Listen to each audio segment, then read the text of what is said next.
A little bit about your speaker tonight. Just a few notes for you to know. It seems like an awful lot of people already know who you are, so maybe I'll be telling you things you already know. Richard Vanderveen is president of Mackinaw Power, co-founder of Mackinaw Power as well. He manages a team of professionals who market and cite and permit and develop and finance and address legal and regulatory issues. He developed the first privately funded commercial wind power project. Mackinaw Power 1 achieved commercial operation December 3rd, 2001, on time, on budget, and is sold out. So there are no seats available in that project. A little bit about background. Rich graduated from James Madison College in Michigan State with a BA in International Relations. He also received a teaching certificate from Aquinas College and also has a Juris Doctorate from Thomas Cooley Law School. Now, a little bit about some of the things that Rich has done. First of all, 30 years of experience in building coalitions and business enterprises, the idea of combining business skills, people skills, innovative applications of business, environmental, and energy. He has helped found and has actively participated in several Michigan, Great Lakes, and national coalitions, including, and this is just a few of many, the Michigan Council of Professional, Technical, and Science Associations. That's a nice acronym. To convene forums, prepared and published papers, advocating federal and state policies to encourage innovative technologies, and to help link universities and private sector through economic initiatives and a lot more. Also chair of the Michigan Clean Air Panel and has also been a major player in the Resource Conservation Company. In addition to this, Rich has published in numerous articles and has engaged in a number of presentations, this being only one of them. So at this point, I would like to introduce to you Rich Vanderveen. Thank you.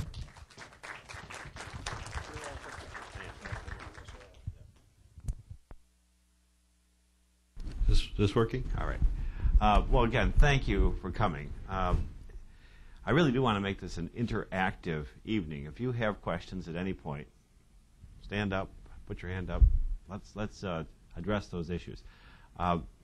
I'd like to accomplish three things tonight, and as Gary said, this is a privilege to be part of what he is doing in terms of sustainability for Grand Rapids Community College. He's part of a larger group called the Community Sustainable Partners, CSP. And I want to come back to that, Gary, because I think it's very important that you understand that Grand Rapids has developed a very unique organization with K-12 schools, community college, Aquinas College, Grand Valley. How many businesses, Gary?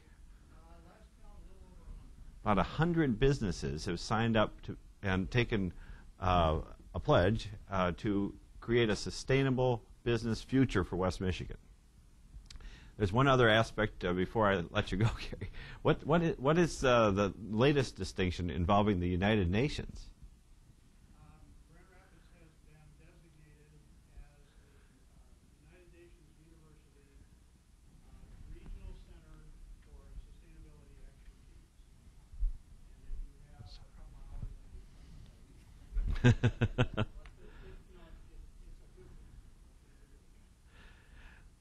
Well, and I think it goes right to the punchline what we want to do tonight, and that is talk about how can Grand Rapids continue to diversify its economy, to set the stage for our kids and our grandchildren, so that one of the gifts we could give them are cars and trucks that don't have one drop of Middle East oil.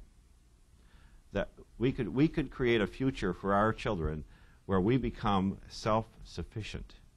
This is a national energy issue. Now tonight I'm going to try to address these four questions. What is the wind power potential for Michigan? How do wind turbines work? How do they feed power to the grid? Why is wind energy growing at a 30% annual compounded rate in this country and around the globe? and what is the economic potential here? And then, of course, what are the federal and state policies that, if we put them in place at the right point, not too much government, but enough government, that the utilities are able to work with us, okay? So we get competition going. As Gary said, there'll be some other speakers. These are some of the other topics that will be coming along. Here's Sarah Yob in the back. And if anyone has a question about whether or not this is a vital topic for Grand Rapids Community College and how this feeds into the future, talk to Sarah. She is really a dynamic, valuable part of this whole process. And these are some of the topics she's thought will be very relevant to each of you, and you're all welcome to come back and learn more about LEED certified buildings and solar power and how the electrical grid really works. What about renewables versus conservation versus efficiency? How do we make these things work together? And transportation energy. What are the issues with ethanol and bioenergy and soy diesel and all the other things that are going to help to transform our economy as we go forward? As I started to say, to me, I like the bumper sticker that says renewable energy is homeland security. You know, this really matters a lot to me. We need to commit the United States of America and our resources, like a Manhattan Project or an Apollo project, to be energy independent. And along the way, why don't we integrate energy and environmental and economic forces and put the market to work? It doesn't have to be government directing this, but getting the right policies in place so that Michigan and West Michigan can be a part of that clean tech area. These are the two turbines in Mackinaw City over the scenic sewer treatment plant there in Mackinaw City. They've been running since December 3, 2001. Thank you, Mr. Windermuller, for helping us put that together. These are two 900 kW, that's 9/10 of 1 megawatt, 900 kilowatt wind turbines. They were the nacelles, the gearboxes up at top, were made in Denmark. The blades are 85 feet long, and they stand 230 feet at the hub. And they've put out enough power for about 300 homes annually. And to do this, we, of course, had to plow a lot of ground in the first instance. We had to sit with the city council. We had to sit with the county commission. We had to work with the local people to earn the trust and confidence and get this permitted. Then we had to go to Lansing and arm wrestle with Consumers Energy to develop a green power tariff. Is anyone here buying green power through Consumers? Well, thank you. Thank you very much. You know, they don't give us the names or addresses of to whom we're selling. They said, we'll give you 2 cents for your power and 3 more cents if people sign up.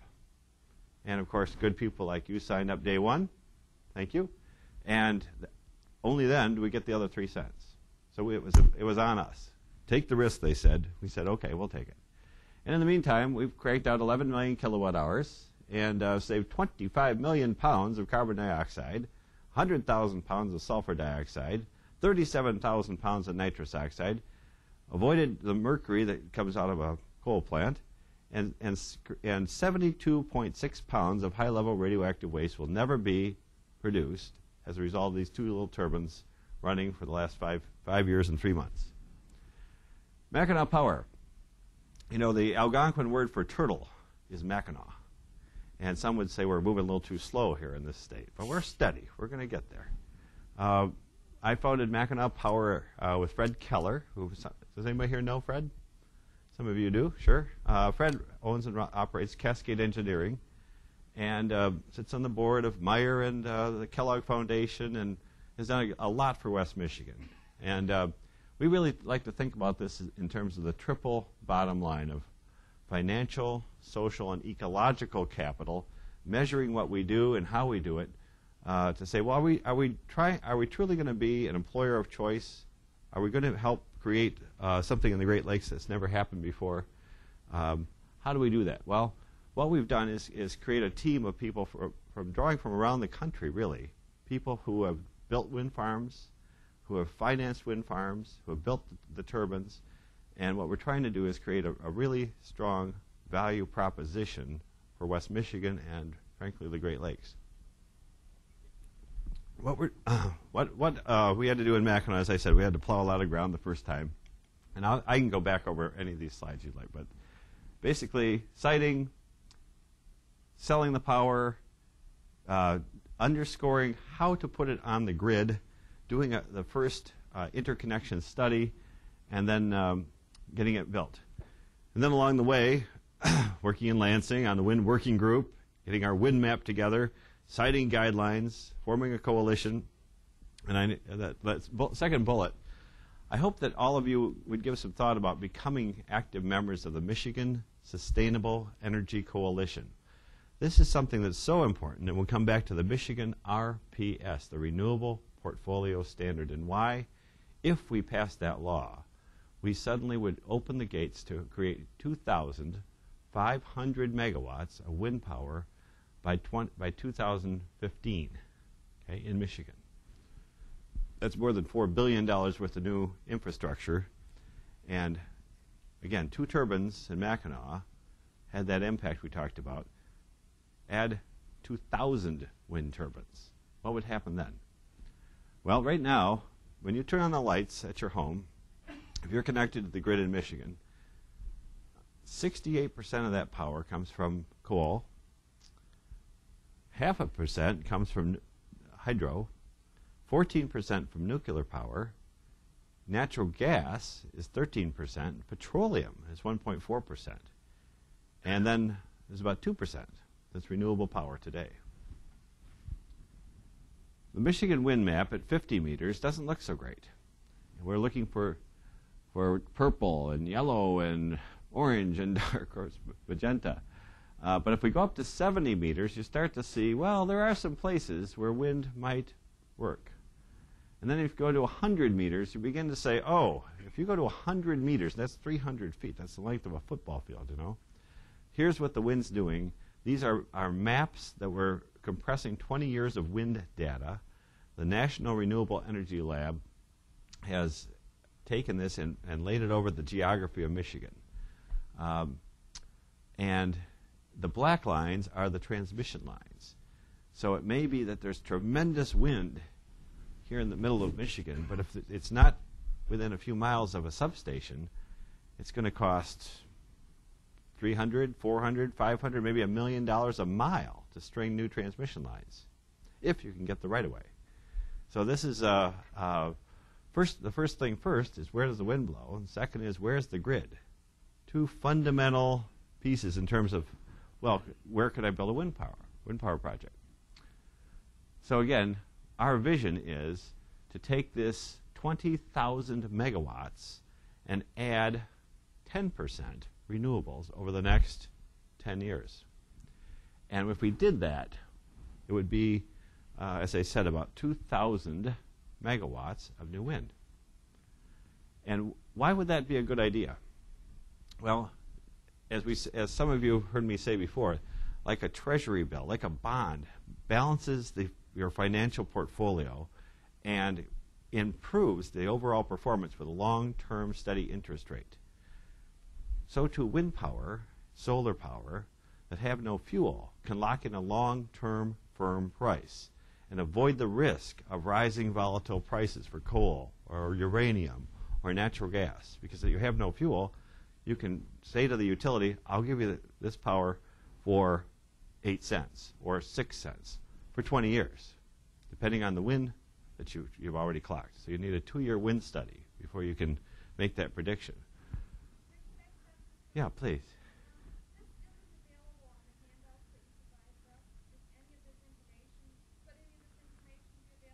Oh, sure. Mm-hmm. What I'll do is I'll reduce it to a PDF and send it your way. Great. So this slides will also be available on the website. Okay. So you don't have to scribble notes. You can pull it up. Okay. And anyone here can just give me a ring afterwards. Happy to do it. I was going to show you my son's video tonight, but due to technical difficulties, we'll do this another time. But son Ben just graduated from Northern Michigan up in Marquette, and one of his senior projects was to do a video, and the DEQ liked it, and it's now going into every middle school in Michigan, which is a good thing. It tells the story of how wind works and debunk some of the myths about wind power. And it's about 10 minutes long, and I'd be happy to provide copies to you if you think that would be useful to you. But let's go inside a wind turbine one time. How do they work? It's pretty simple, really. The wind is caught by these blades, which are essentially like an airplane wing. And what you're doing is you're taking the power from the wind, and you are driving a 25 revolution per minute set of blades that drive a gearbox through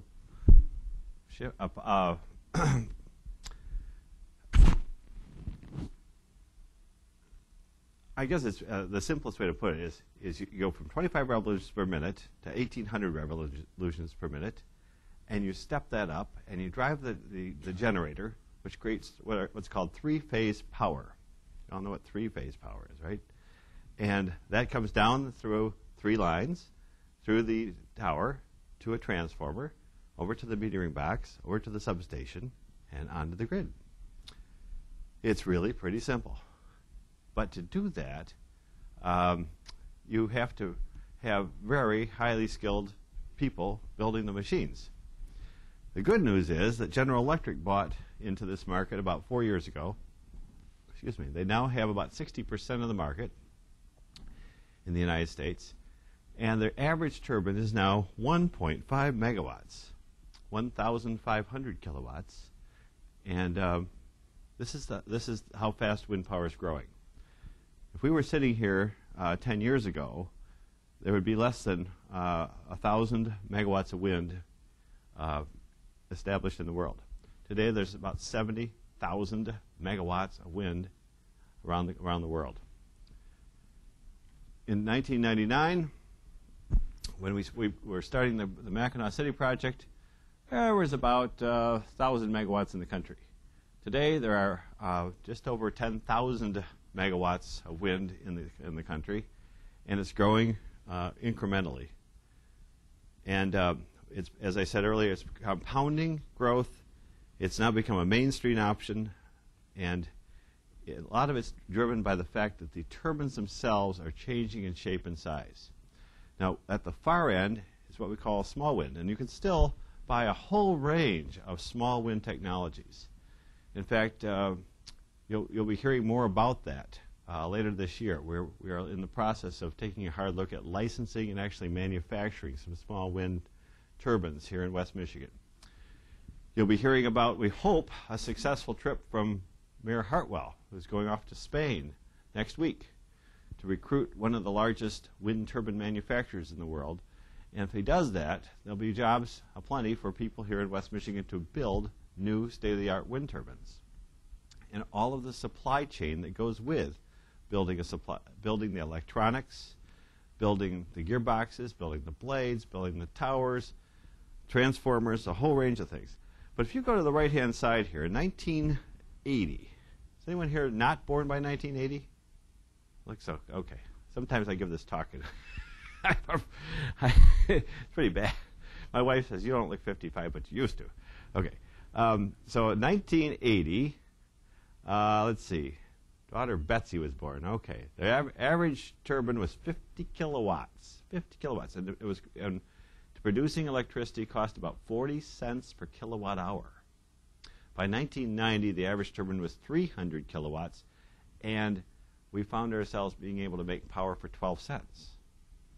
By the year 2007, the average turbine is between 1.5 and 2.5 megawatts and going up. And the price has come down below 10 cents, below 8 cents, 7 cents, depending on the wind regime. Okay? And what's happened is, again, we are increasing our demand for electricity. iPods, flat screen TVs, all kinds of new gear and things we didn't think we ever could have. Now we can't live without, right? Well, some of us can.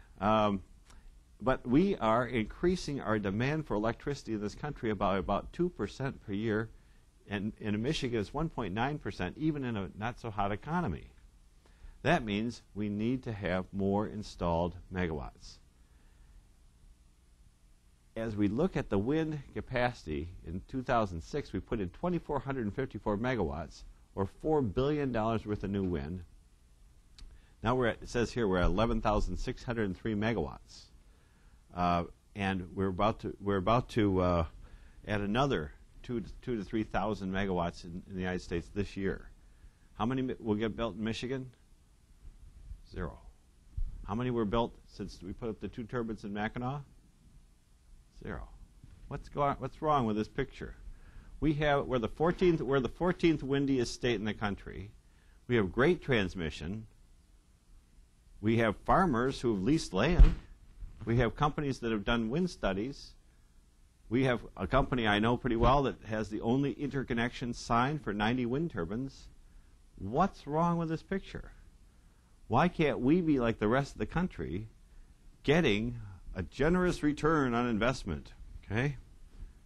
Well, I think it's high time that everyone in this room start thinking about letting their legislators know that we need to pass a renewable portfolio standard, that we need net metering. As the gentleman in the back of the room said, are they going to buy back the power?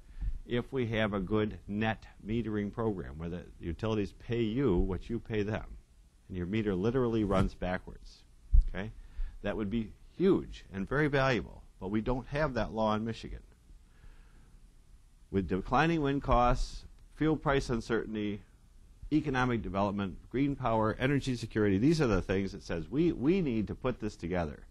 The cost of wind is generally coming down. I think it's going to get even better as this starts to really go up in scope and scale.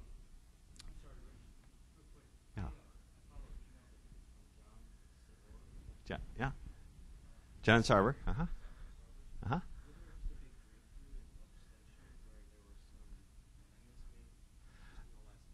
There was a bill introduced. Yeah, Senate Bill 213. You're exactly right. Didn't pass yet. So the key here is getting the Michigan House and the Michigan Senate to pass Senate Bill 213. And what that will do is make Michigan the 25th state to finally adopt a law that says to the utilities, you will buy the power. And you will buy the power at financeable contracts so that developers can afford to put up these turbines at $2 million apiece. Okay, that is what's going on. I'm not a proponent of big government, but I am a proponent of reining in oligopolies.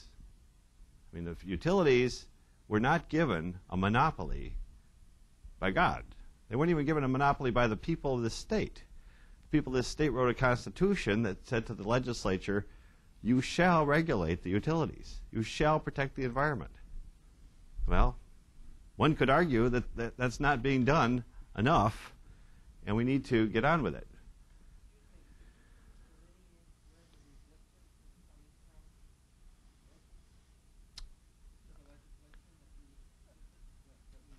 Yes. In a word, the incumbent utilities. Yeah. So, with that in mind, we might go one step further and say we think we need a national RPS. And I'm proud to tell you, I spoke with Vern Ehlers this morning, our congressman. He has now co-sponsored the Tom Udall Bill to create 20% renewable power by 2020. This is huge. This is really great that a Republican from West Michigan has now teamed up with a Democrat from New Mexico to say we need a bipartisan national policy to say it's time to change the way we do business and the way we make power and the way we create a future for ourselves and our grandkids. Now, this is a vision. It says President Bush stood at the National Renewable Energy Lab in Boulder, Colorado at the beginning of last year, and he said, what would happen if we could create 20% of all the power in the country with wind power by 2030? So they began a session with the U.S. Department of Energy, National Renewable Energy Lab, Black & Veatch, a whole range of other experts on power, and they began to say 20% or 350 gigawatts 350,000 1 megawatt turbines or 175,000 2 megawatt turbines is achievable through increased scale, better materials, better technologies, but we must step up to the challenge. And the bus bar, meaning the sales price, wholesale, has to come down. We have to be competitive with coal and gas and nuclear power and beat them. We can do that if we have the most efficient turbines ever built on the planet. And these turbines haven't even been built yet. But again, people in this room could help design these turbines, build these turbines, and bring down the price so that higher wind capacity factors are found through better resources and better forecasting. We can spend hundreds of thousands of dollars getting that wind map and then digging into a particular community and putting up our meteorological towers, doing SODAR, which is a Doppler radar system, weather balloons, all kinds of things to track that wind and really nail what's out there. Onshore and offshore wind. Great Lakes, great offshore wind. Transmission systems have to be upgraded. Substations have to be upgraded. We're talking about billions of dollars. Their prediction is between now and 2030, this could be a $1 trillion business. Okay? So if you think you've seen anything yet, we're talking about 10,000 megawatts just for scope and scale across the country today. That's 15 billion. If we go to 300,000, that's $500 billion. And along the way, we'll add another half a trillion of transmissions, substations, all kinds of construction work, design work, manufacturing jobs. We're talking about 2 million new manufacturing jobs, 50,000 jobs just for Michigan. So this is what we're really. This is part of the real strategy here, is to transform the way we make electricity as we go forward, and to say we may need more base load, we may need another nuclear plant at some point, we may need another coal plant at some point, but we really do as a state have to think about what this looks like. Now, 300,000 megawatts, 175,000 turbines. Holy smokes! How much space are we talking about?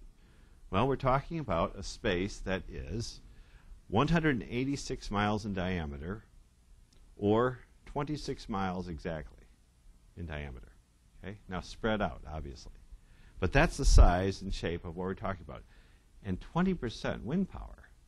Now you can talk about plug-in hybrids or plug-in automobiles, where you have so much electricity that you can run cars and trucks with electricity. Or you can split the water and make hydrogen. Or you could add biofuels, ethanol and soy diesel. There's a whole range of things that could start to happen that might not otherwise happen if we didn't commit ourselves to making some things happen. So these are some of the values: financial capital, social capital, ecological capital. These are the kinds of things that we really need to make happen. Now I'm going to shift topics for just a minute here and get into this other slideshow, because I want to run through this really fast. So fast that you won't even see it. No. Has anyone heard of the 21st Century Energy Plan? Okay.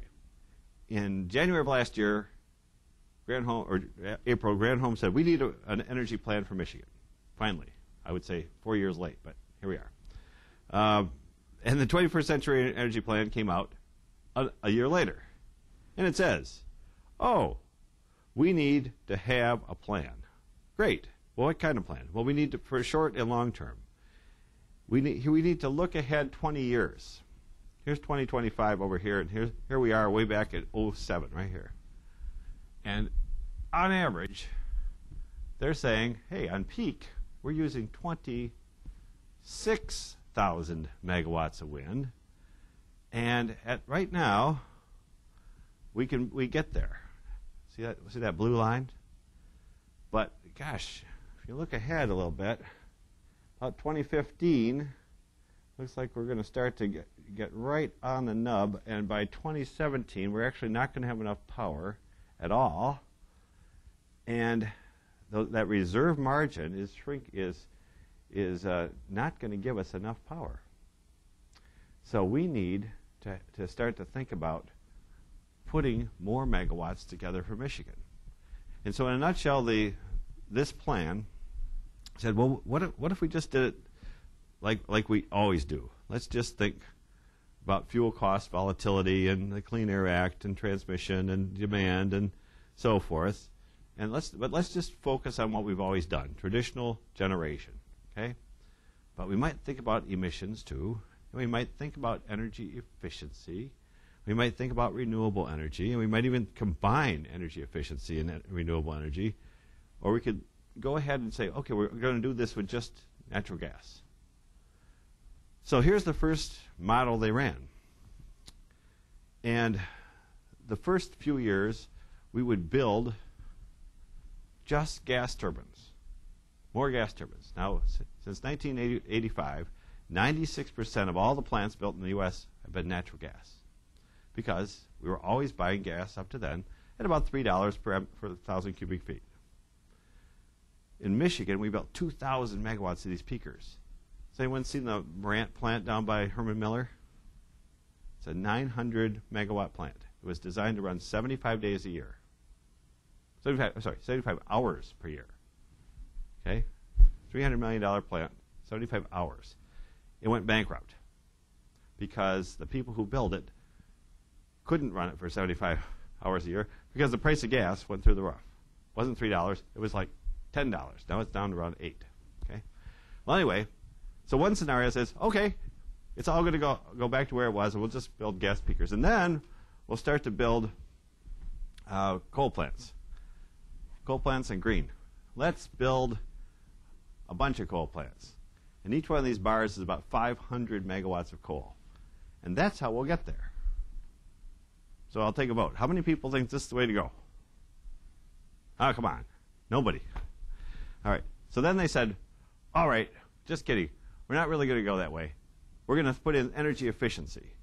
And if we put in an energy efficiency plan and we ask people to pay $6 a year, $6, 50 cents a month, we could create a fund that would not be run by government, but for the public sector, the private sector, nonprofits, churches, schools, businesses, homes, could take this money and reduce the cost of lighting and heating and cooling, and we will roll back our consumption and we'll save $2 billion. With a B, $2 billion, and we'll save 4 coal plants. Take 4 coal plants away because we reduce our consumption in the first instance. Hey, like Mom used to say, keep the money in your pocket, right? Keep the resources in the ground, keep the emissions out of the air. That's step one. Just stop using so much stuff. Just level off where we are, okay? That's step one. And that's the smartest, least expensive, most important thing to do, energy efficiency. Everybody here can do it. Turn off the lights, put in better lighting, get smarter. Then, what if we went to that 10% renewable? Look what happens.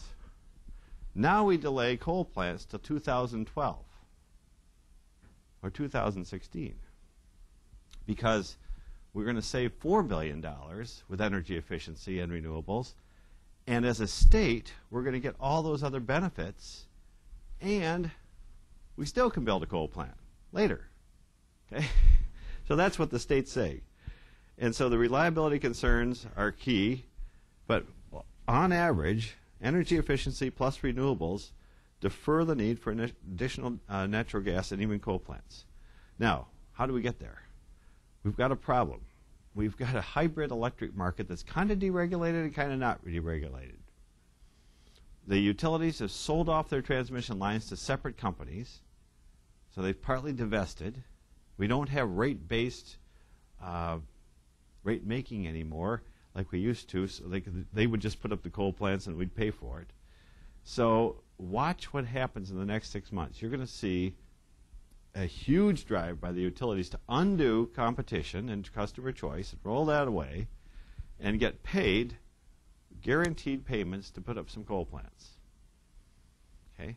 Now, the fight's going to be, are we going to let that happen, or are we going to then also strike a compromise to say, all right, you might get what part of that, But you've got to have this energy efficiency, and you must put some renewable power on the grid. Now, if you go to the web, this is the MPSC webpage, and click on, it's michigan.gov/MPSC. It's right here. And then click on this green chart, and all the charts and graphs and studies from the 21st Century Energy Plan are there. There was about 3 years of studies. You'll see coal plant costs, renewable energy costs, wind power costs, solar power costs, biomass, hydro, landfill gas. And if you really are interested, go to michigan.gov and /MPSC, and you will get to this site. So here's a quote. Now, this is not the end. It is not even the beginning of the end, but it is perhaps the end of the beginning. Winston Churchill. The beginning is the chiefest part of any work. Plato. Well, warning, this is a three-dimensional representation of the latitudinal distribution of atmospheric CO2 mixing ratios. What? This is what they're saying is, oh, by the way, there might be something called global warming, climate change. Maybe you want to pay attention to it. Maybe you want to think about this as possibility, that this is something we really ought to think about. And as we look at the oil age, a lot of you have heard about the end of oil. Well, oil's not going to end, but cheap oil is going to end. My friend Randy Udall, I wish I had his slide, he says it's 2/3 gone. All the cheap oil is 2/3 gone. He shows a 6-pack with 4 crushed cans. It's 2/3 gone. 1/3 is out there, and of that 1/3, about 90% of it's in Saudi Arabia and 4 countries right there. Not neighborhoods that we are real happy to live with right now. Venezuela, Nigeria. Would we be smarter to rid ourselves of dependence on oil and use these limited molecules? I mean, look at plastics, natural gas. I mean, we ought not to just burn it up and throw it away as fast as we can. We ought to use it strategically, save it for our grandkids, and get smarter about how we think about the future. Oh, by the way, there's a few other ecological issues you might think about, if climate change were to come about. These are things we could spend a long time on, but they're out there. The problem is not so much what we don't know, it's what we think we know that is not true. So we need to break the mold, and we need to get ready to move forward. And there's a whole lot of other neat websites here. I'll post this as well. But let me get back to where I started. Because I think it's important. I'll just fast forward here. I think it's really important that we now kind of stop Rich from talking and start to say, okay, Vanderveen, now, what's this going to look like? Okay, some friends of mine in Canada went up to, has anybody been above Sault Ste. Marie, Canada? Batchewana Bay? Batchewana Bay is right there. This is Sault Ste. Marie, Canada. You drive across the International Bridge, and there's this big Precambrian shield. It's a big rock. And it is now being populated with 200 wind turbines. 100 went up last year. Another 100 this coming year. And this is what it looks like. They made a road, and for every turbine, it's about 3 acres between the road and the turbine. The turbine itself sets on a 1/4 acre. And these are 1.5 megawatt GE wind turbines. And they were constructed, as I said, first, I think actually 65 last year and like 130 this year. But the neat thing is that right there at the St. Mary's River, Sault Ste. Marie, Canada, is Algoma steel. Beautiful Algoma steel. Some people think, oh boy, it's smelly old Algoma steel. But guess what? They're creating 150 new jobs with taconite, iron from Marquette, Michigan. So Cleveland Cliffs mines the iron, puts it on a freighter, takes it down Lake Superior, drops it off at Algoma Steel, and Algoma Steel is going to turn it into 16-foot in diameter, 50-foot sections of wind turbine towers. And they're going to build 3,000 of those. And the starting point is 150 brand new jobs for Sault Ste. Marie, Ontario. So this is good news. This is good news because Ontario has decided they're going to build 2,000 megawatts of wind. No, they're going to be able to be Vestas or Suslan or Mitsubishi or maybe Ecotecnia from Spain if we bring our friends home here. But here's another piece. The Renewable Energy Policy Project took apart the wind turbines, that slide I showed you earlier, and they said, well, what about all these pieces and parts?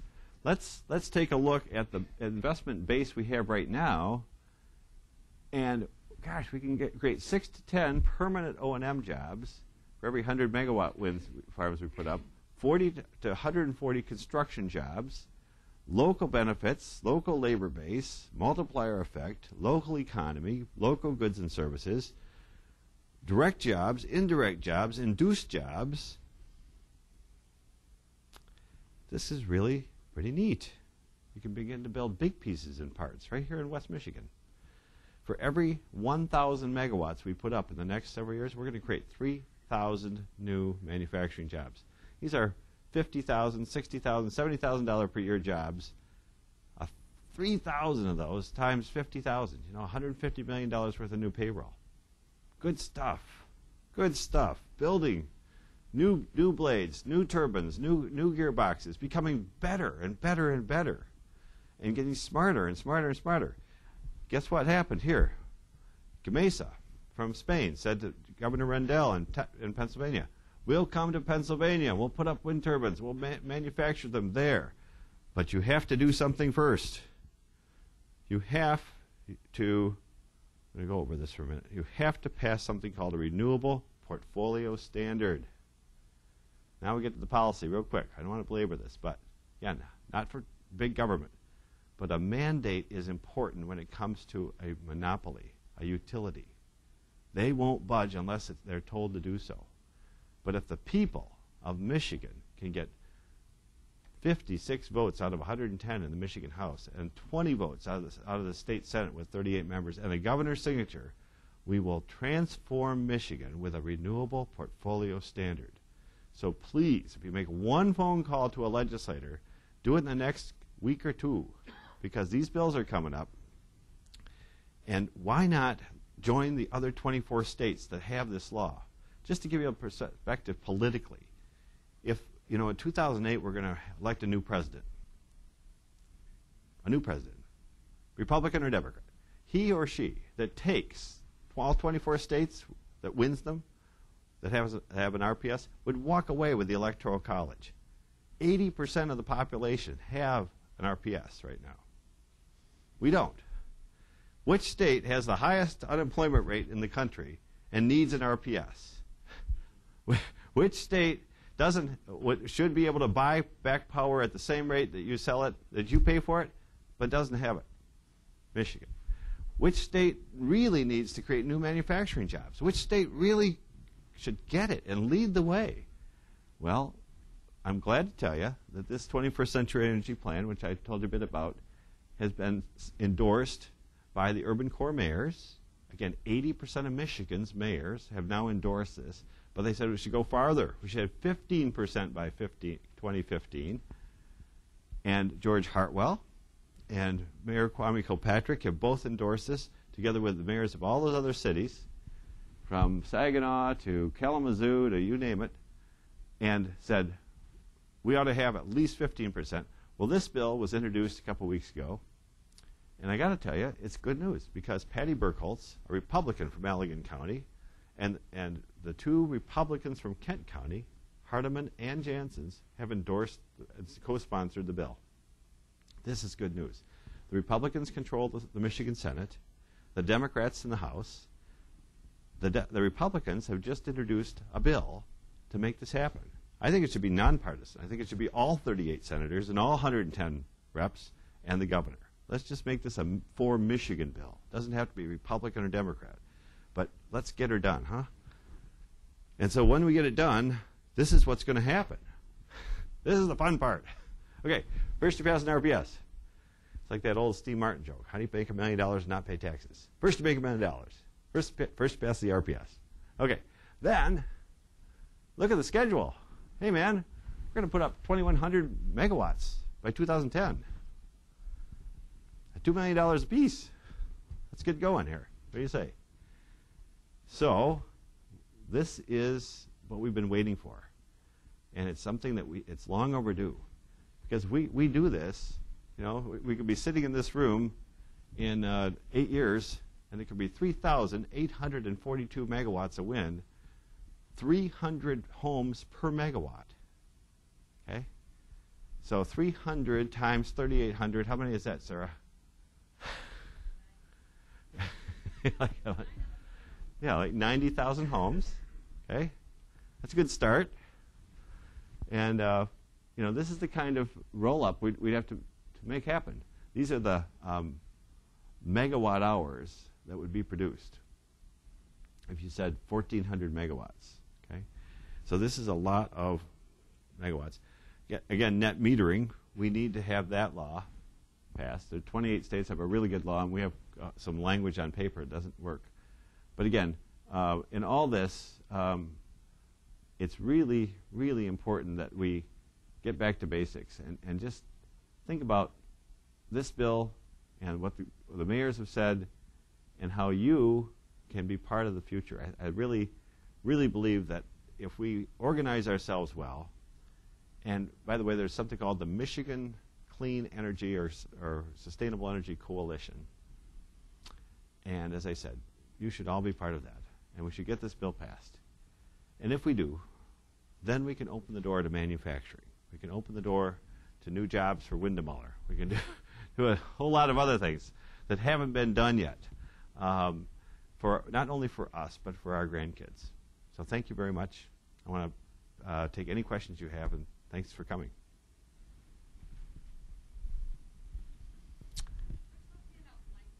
Oh, please. Yes, please. Taping this is really helpful. Oops. Elaine Campmuller again. We've heard all the pluses. Please address some of the negatives. Sure. Bird kill, noise, those kinds of things. Yes. Good, Ellen. Number one, let me go back to the beginning and walk you back through Mackinaw City, because I think if I did that, we could talk about some of these issues. Or better yet, I'm going to use someone else's clearer thinking than mine. There are at least 10 fundamental myths about wind power. And I'm going to just quickly show you these because it's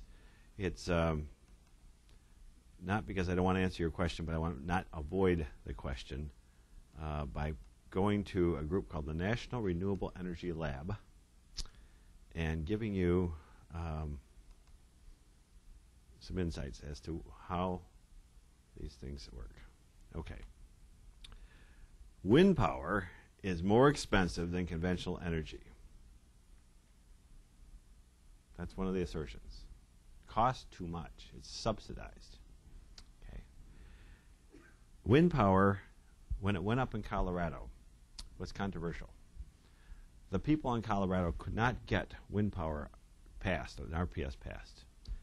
So they had a coalition led by the Republican Speaker in the House, a woman, and Mark Udall, son of Morris Udall, a Democrat from Denver, who got it on the ballot. And once they finally passed it and they put up some wind power, it says here they put up wind power, and pretty soon they found it was the cheapest alternative.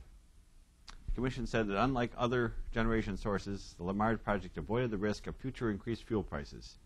And in New York State, wind power has actually led to a reduction in payments by customers of $305 million. So as the price goes up for other forms of power due to fuel, wind power locks that in. Is it perfect? No. can it be turned on and off? No, it's not dispatchable. So that's what a base load plant gives you. Is you need the power, you turn it on now. But what you get are long-term, firm-priced, new energy on the grid. It won't be the panacea. Nothing is risk-free. Wind energy requires a PTC. It's true. At this point, we need a production tax credit to play even with nuclear and coal that have been highly subsidized. I'd love to have no subsidies for anything. I'd like to take the subsidies away from oil and coal and nuclear power. But if anyone here wants to build a nuclear power plant, there's $350 million for each one of the first 7 nuclear power plants that your taxpayers and mine are paying for. $350 million as a starter. Here you go. So you're going to see some more nuclear power, and we're going to pay for it. Production tax credit. Let's see. Let me go down. Wind energy is unpredictable, and it must be backed up. Well, we've talked about that. It goes in the grid like all other sources, and it simply gets blended in. Let's see. What about here, number 9? It's like Letterman. Number 9, wind turbines kill birds. Okay. It used to be that all the wind turbines were lattice towers, and the blades were downwind, and birds could perch and nest, and when they went to fly, they did go down and get some bird kills. Today, the average turbine kills 2 birds per turbine per year. Is it perfect? No. But that's less than house cats, less than, talking about bird mortality, the number of birds that hit your glass door outside the feeder, and all those other things. So nevertheless, we did an avian study in Mackinaw City to look for the raptor migration over the straits and the annual woodcock migration, and we set them back. And to our knowledge, we haven't killed a bird in 5 years. We're right over that sewer treatment plant with gulls and geese and ducks all the time. So the birds actually see the turbines, and the blades are upwind, and they're cylindular towers, no perching and nesting, and we don't say that we never kill a bird, but we haven't had a problem there. What about the towers that are supposed to be tall? I've heard that that's more of a risk for the migrants when they're like 400 feet. Because you said in Mackinaw ones are only 50. I think it really does matter a whole lot about the siting. You need to have a very careful avian study. In fact, you have a full background study for birds and bats and all wildlife. But I can tell you that the Audubon Society has now endorsed the 20% plan. The Sierra Club has endorsed the 20% plan. The Isaac Walton League has endorsed the 20% plan because the net benefit to habitat, the net benefit to birds, to wildlife, to humans, is greater than the negative impacts. So nothing is risk-free. But on the whole, you're going to be the result is better. Now, what about wind turbines are noisy? Number 10. Well, we do have a friend up in Mackinaw City. I got to tell you, he is this guy. You see that? Okay. Two wind turbines. We have one guy who's been very loud about how loud the turbines are. Now, he lives over here on I-75. And there are 4 million cars and trucks. His car, I'm not kidding, his house is 200 feet from the median. 200 feet from the median. He is right there. Semis, cars and trucks, cars hauling snowmobiles go by there every single day in the winter. In the summertime, Mackinaw City is the #1 tourist destination. This is a sewer treatment plant that was there when he built his house. There's a cement crushing operation right here. And this is a state police firing range. And he's 1,250 feet from the turbine, and he can't sleep at night. It's 55 decibels.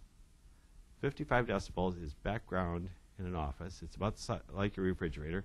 And I welcome every one of you to come up this spring. June 14th, we have a energy conference there. Any one of you want to stand inside the turbine, walk around the turbine. We have an open house. I'll post it on the web. Come on up and see for yourself. There's only one way to really know what we're talking about. It's come up and touch them, see them, feel them, listen. And you'll see this is really not a problem. Did I answer your question? Okay. Yes, sir.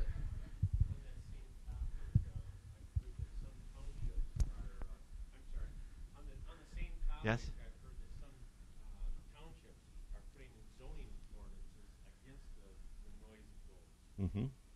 Georgetown, for one, I've talked to them, and they said, well, be careful of your choice because we could make you take it down.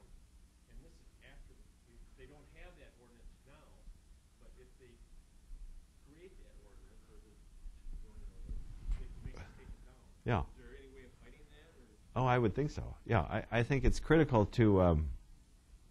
Number one, we have a bill introduced in the House by Howard Walker from Traverse City. You're a member of the House, and what it would do is set up state standards. 1.1 times the setback. In other words, if the turbine is 300 feet tall, it'll be 1.5 times or 450-foot setback minimum. Okay, it'll be 55 decibels at that 450 feet. Okay. So again, from this point of the setback, that's what the sound will be, and I can guarantee you that if that were made state law, we'd have a whole lot less problems. Again, if you started out with Michigan, and you said Michigan, how do you redesign Michigan? Would you design 1,250 townships, 600 villages and cities, 550 school districts in 83 counties? We have 2,100 plus units of government, each of whom have planning power, most of whom don't have enough resources, and I'm here to tell you, most of whom do a darn good job trying to get it right, but it's very difficult for them to understand the science of something new like a wind turbine. So it really would make sense to have some statewide standards, to simply say, here's the science. Based on everything we know from around the world and across the country, what works well. And that's what we worked out in the working group. We spent 4 years working on these state standards. And they're in that bill. And it's before the House. And I'd like to think it would pass because Dave Hildebrand from Lowell endorsed it. We've got a bipartisan group again of members of the House. I just think it's time that we get this policy right. And you're absolutely right. Citing and addressing these intuitive questions with good science, market-based economics. It's been done all over the country, and we can do this. Yes? What's the possibility of putting them out in Lake Michigan, avoiding the township ordinance? That's possible. You've seen my vision. Let me see if I can go real quickly to that. I think for some of you who saw my talk a few weeks ago or a few months ago, this is she who must be obeyed on the left here. You're right. My wife. We were out in the Irish Sea last spring, and these are 3.6 megawatt turbines. 3.6. And the blades are 343 feet. That's a sweep. That's a football field in the end zone. 7 turbines put out enough power for 16,000 homes. 16,000 homes. And, we thought they were beautiful. They were 7 miles out on the Arklow shore, east of Ireland, west of England. And these are built by General Electric company. They had built a special little cat because you stand out there, and I don't have all the pictures here. But this is a relatively calm day, but if you ever heard about oil derricks, and the biggest problem with oil derricks is in a keel bottom boat trying to get on and off. That's where the biggest number of injuries and deaths occur. Well, they designed this little craft. It's steel-hulled, two jet engines in the stern, and the bow, I should have had a picture. It's 16 inches of special rubber that is used for racing tires. And it's 16 inches thick, and it's the width of the bow, and it's the length of the bow. And they plow this thing into the wind turbine, and you get about 30 seconds to get it to the ladder, and up you go to service it. But that's the way we went out there, and it's very stable, and a lot of fun. So there's a professor down at Ann Arbor. I'm going to be giving a talk in May about the Great Lakes offshore wind potential. And again, don't get riled up yet. This is just for fun. But each one of these circles is 21 miles. So what if, just a what if here, you set out 21 miles out from the shore of Wisconsin or Michigan, Indiana, and Illinois. And you said, okay, how much space is there? And assume for a moment we can deal with all the avian issues, the fisheries issues, the technical issues of floating turbines because it's 400 feet deep there. We could put 36,400 5-megawatt turbines there and create 182 gigawatts. Remember, Michigan is 20 gigawatts, 20,000 megawatts. This would be enough for 9 times the power of Michigan.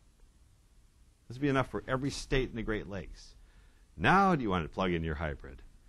Now do you want to get on with the hydrogen economy? Now do you want to transform our thinking? This would cost $300 billion. Oh, by the way, let's see. I don't want to get too political here, but it turns out that that's about, last count, less than a year's spending in Iraq. Same money. Our money. We could take a year off. So let's go become energy independent instead. You can take your oil. Rich? And we're going to transform our economy. Rich? Yes. You were talking about a wind study, 2-year wind study. Yes, sir. And I also had the opportunity to witness some of our local governments in action working through these MTA draft wind turbine zoning ordinances. Oh, yeah. Firsthand. I've also recently been on the other side of the table as a township supervisor. So Oh, good. I can understand both sides of the Good. fence a little bit. Good. But a lot of the Which township? blending over in Ottawa County. Okay. But the documents that were received, I believe that Michigan Township Association sent them to these townships to establish them, but they had just about every study and the kitchen sink in the ordinance. And you know, when you got done with it, I know it was for consideration only, but we were talking about shade studies and we were talking about noise studies and all these associated studies. And I started adding up in my head, being a consultant, it was a pretty good price, and it's quite a bit of money that you have to come up with a lot of these studies. And I'm just wondering if there's some things that aren't so much rocket science associated with this. Is pretty easy to get some boilerplate studies for these types of things. Absolutely. Or some resources for that. Absolutely. Just to make that job a little bit easier for both the municipality Absolutely. and Number one, General Electric has gone through all these issues, and Vestas has gone through all these issues. So they've got noise studies and what I call flicker studies from all around the country, and you can establish baseline real quickly, and so that when the wind turbines are being developed, you make sure that the setbacks are appropriate, and that the developer is doing his or her job to do the studies and make sure these are, you really do a solid background study for noise and birds and environment and archaeology and the whole range. Because what you want to do at the end of the day is be able to say to anybody, we approve this ordinance, and then we approve this special use permit pursuant to the ordinance that was consistent with good safety, health, and welfare for our township. It makes sense for us because we were able to make a rigorous but fair ordinance.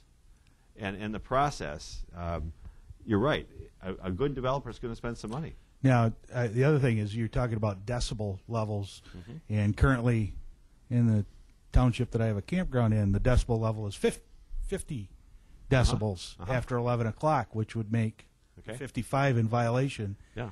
I did notice that that's about the same noise that a cricket makes when you're standing next to it this last summer. But regardless of the fact that it's still an issue with some municipalities that have that 40 decibel level, 50 decibel level range, and to some degree that's going to be something that needs to be overcome. I totally agree that this needs to be done with great care because if a township wants to zone out the wind turbines, it's possible legally to do that through their township procedures. However, I think they run the risk of violating the constitutional rights of the developer and even their own citizens by excluding turbines altogether. And so that it needs to be a very carefully drawn ordinance in the first instance. And it takes good science and good policy makers to do that.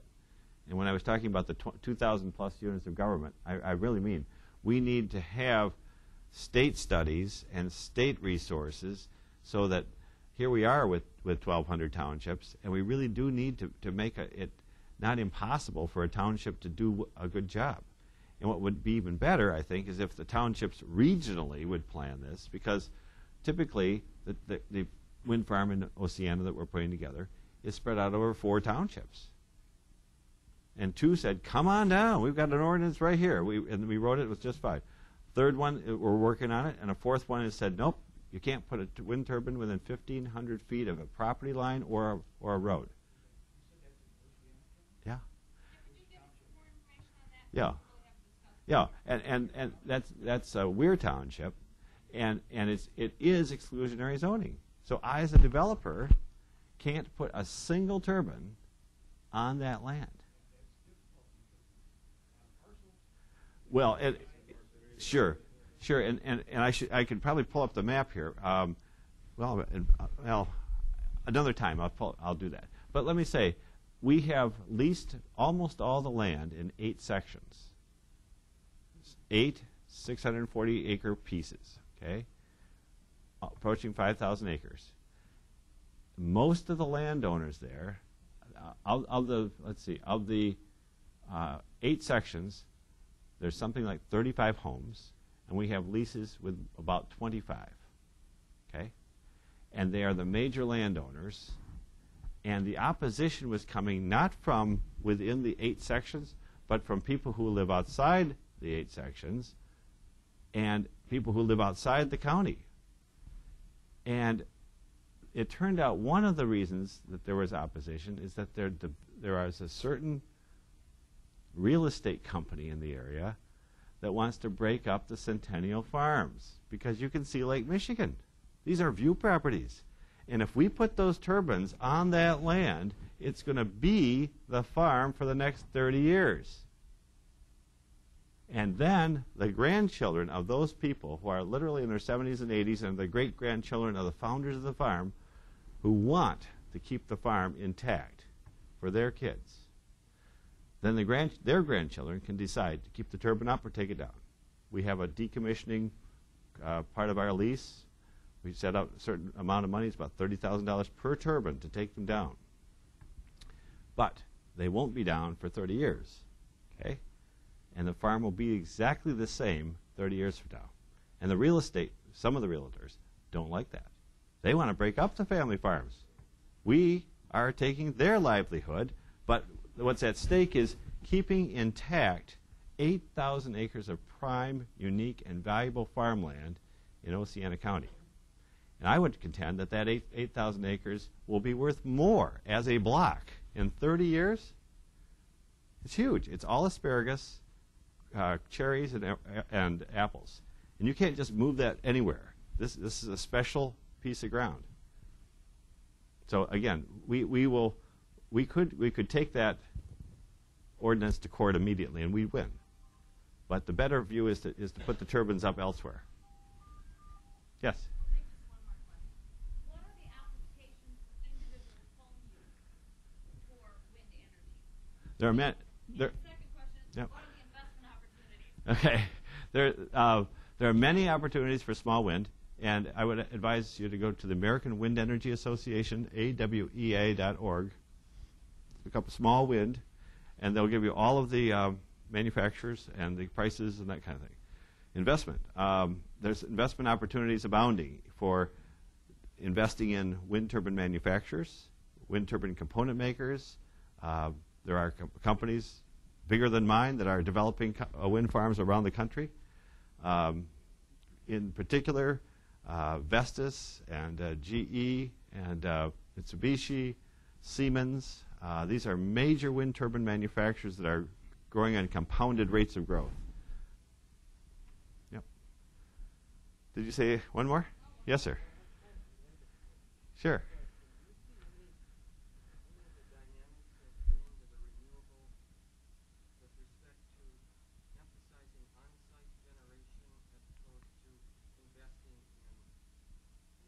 Oh, by all means, sure.